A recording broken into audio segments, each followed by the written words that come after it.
Et cet invité aujourd'hui, c'est vous, Shohra Makaremi, bonjour. Bonjour. Bienvenue sur ce plateau, merci d'être là. Vous êtes anthropologue, spécialiste de l'Iran, de la violence également. Vous êtes né à Shiraz, en Iran, que vous aviez quitté pour la France, que vous avez quitté pour la France quand vous étiez petite fille. On va y revenir tout à l'heure. Ça fait aujourd'hui, nous sommes le 16 janvier, 4 mois, jour pour jour, que Mahsa Amini est morte en détention après avoir été arrêtée pour un voile islamique mal porté. Elle avait 22 ans. Ça fait 4 mois qu'une partie de la population iranienne se soulève contre le régime en place depuis 40 ans dans le pays. On a dit ces jours-ci que les manifestations devenaient moins fréquentes. Est-ce que c'est les informations, les nouvelles que vous avez vous aussi d'Iran? Alors en fait, en effet, la contestation a changé de forme.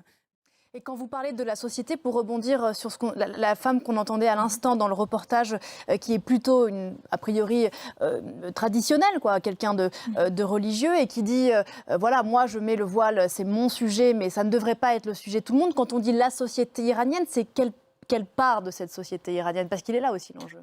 Oui, absolument.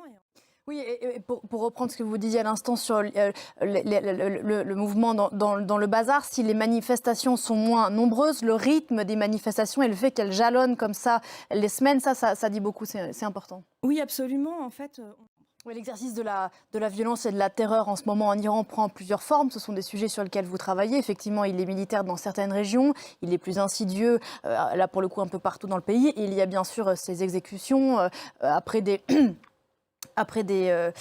procès extrêmement brefs. Vous évoquiez tout à l'heure les classes populaires qui se sont joints à ce mouvement. Elles sont particulièrement ciblées par ces arrestations et ces exécutions. Qu'est-ce que ça dit, ça, de l'exercice de la violence de la part de l'État, de cibler précisément ces classes populaires? En fait, en effet, ce qu'on voit, c'est que ceux qui ont été exécutés.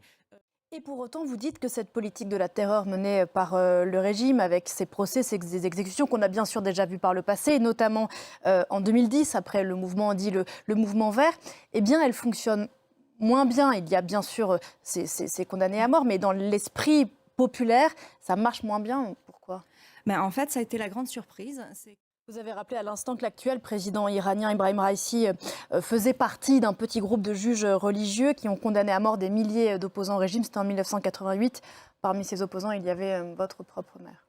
Oui, absolument. Et en fait, il y a l'un des petits fonctionnaires, on va dire, de ce massacre qui a été jugé l'année dernière à Stockholm.